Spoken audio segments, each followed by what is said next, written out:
Bill Clinton, Second Inaugural Address. My fellow citizens, at this last presidential inauguration of the 20th century, let us lift our eyes toward the challenges that await us in the next century.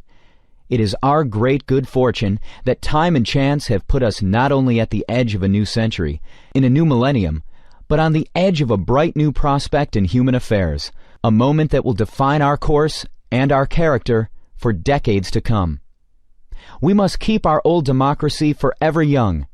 Guided by the ancient vision of a promised land, let us set our sights upon a land of new promise. The promise of America was born in the 18th century out of the bold conviction that we are all created equal. It was extended and preserved in the 19th century when our nation spread across the continent, saved the Union, and abolished the awful scourge of slavery. Then, in turmoil and triumph, the promise exploded into the world stage to make this the American century. And what a century it has been. America became the world's mightiest industrial power, saved the world from tyranny in 2 world wars and a long Cold War, and time and again reached out across the globe to millions who, like us, longed for the blessings of liberty. Along the way, Americans produced a great middle class and security in old age, built unrivaled centers of learning and opened public schools to all, split the atom and explored the heavens, invented the computer and the microchip, and deepened the wellspring of justice by making a revolution in civil rights for African Americans and all minorities, and extending the circle of citizenship, opportunity, and dignity to women. Now, for the 3rd time, a new century is upon us, and another time to choose. We began the 19th century with a choice, to spread our nation from coast to coast. We began the 20th century with a choice, to harness the Industrial Revolution to our values of free enterprise, conservation, and human decency. Those choices made all the difference.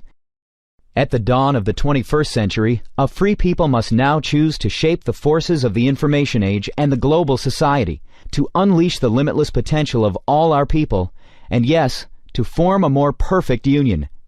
When last we gathered, our march to this new future seemed less certain than it does today. We vowed then to set a clear course to renew our nation. In these 4 years, we have been touched by tragedy, exhilarated by challenge, strengthened by achievement. America stands alone as the world's indispensable nation. Once again, our economy is the strongest on earth. Once again, we are building stronger families, thriving communities, better educational opportunities, a cleaner environment. Problems that once seemed destined to deepen now bend to our efforts. Our streets are safer and record numbers of our fellow citizens have moved from welfare to work. Bill Clinton, Second Inaugural Address. And once again, we have resolved for our time a great debate over the role of government. Today we can declare, government is not the problem, and government is not the solution. We, the American people, we are the solution. Our founders understood that well and gave us a democracy strong enough to endure for centuries, flexible enough to face our common challenges and advance our common dreams in each new day. As times change, so government must change. We need a new government for a new century, humble enough not to try to solve our problems for us, but strong enough to give us the tools to solve our problems for ourselves. A government that is smaller, lives within its means, and does more with less. Yet where it can stand up for our values and interests in the world, and where it can give Americans the power to make a real difference in their everyday lives, government should do more, not less. The preeminent mission of our new government is to give all Americans an opportunity, not a guarantee, but a real opportunity to build better lives. Beyond that, my fellow citizens, the future is up to us. Our founders taught us that the preservation of our liberty and our union depends upon responsible citizenship. And we need a new sense of responsibility for a new century. There is work to do, work that government alone cannot do. Teaching children to read, hiring people off welfare rolls, coming out from behind locked doors and shuttered windows to help reclaim our streets from drugs and gangs and crime, taking time out of our own lives to serve others. each and every one of us, in our own way, must assume personal responsibility, not only for ourselves and our families, but for our neighbors and our nation. Our greatest responsibility is to embrace a new spirit of community for a new century. For any one of us to succeed, we must succeed as one America. The challenge of our past remains the challenge of our future. Will we become one nation, one people, with one common destiny or not? Will we all come together or come apart? The divide of race has been America's constant curse, and each new wave of immigrants gives new targets to old prejudices. Prejudice and contempt, cloaked in the pretense of religious or political conviction, are no different. These forces have nearly destroyed our nation in the past. They plague us still. They fuel the fanaticism of terror, and they torment the lives of millions in fractured nations all around the world. These obsessions cripple both those who hate and, of course, those who are hated, robbing both of what they might become. We cannot, we will not succumb to the dark impulses that lurk in the far regions of the soul everywhere. We shall overcome them, and we shall replace them with the generous spirit of a people who feel at home with one another. Our rich texture of racial, religious, and political diversity will be a godsend in the 21st century. Great rewards will come to those who can live together, learn together, work together, forge new ties that bind together. Bill Clinton, Second Inaugural Address. As this new era approaches, we can already see its broad outlines. 10 years ago, the Internet was the mystical province of physicists. Today, it is a commonplace encyclopedia for millions of school children. Scientists now are decoding the blueprint of human life. Cures for our most feared illnesses seem close at hand. The world is no longer divided into two hostile camps. Instead, now we are building bonds with nations that once were our adversaries. Growing connections of commerce and culture give us a chance to lift the fortunes and spirits of people the world over.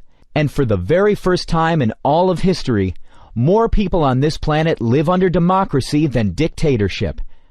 My fellow Americans, as we look back at this remarkable century, we may ask, can we hope not just to follow, but even to surpass the achievements of the 20th century in America and to avoid the awful bloodshed that stained its legacy? To that question, every American here and every American in our land today must answer a resounding yes. This is the heart of our task. With a new vision of government, a new sense of responsibility, a new spirit of community, we will sustain America's journey. The promise we sought in a new land, we will find again in a land of new promise. In this new land, education will be every citizen's most prized possession. Our schools will have the highest standards in the world, igniting the spark of possibility in the eyes of every girl and every boy, and the doors of higher education will be open to all. The knowledge and power of the information age will be within reach not just of the few, but of every classroom, every library, every child. Parents and children will have time not only to work, but to read and play together. And the plans they make at their kitchen table will be those of a better home, a better job, the certain chance to go to college. Our streets will echo again with the laughter of our children, because no one will try to shoot them or sell them drugs anymore. Everyone who can work will work, with today's permanent underclass part of tomorrow's growing middle class. New miracles of medicine at last will reach not only those who can claim care now, but the children and hard-working families too long denied. We will stand mighty for peace and freedom, and maintain a strong defense against terror and destruction.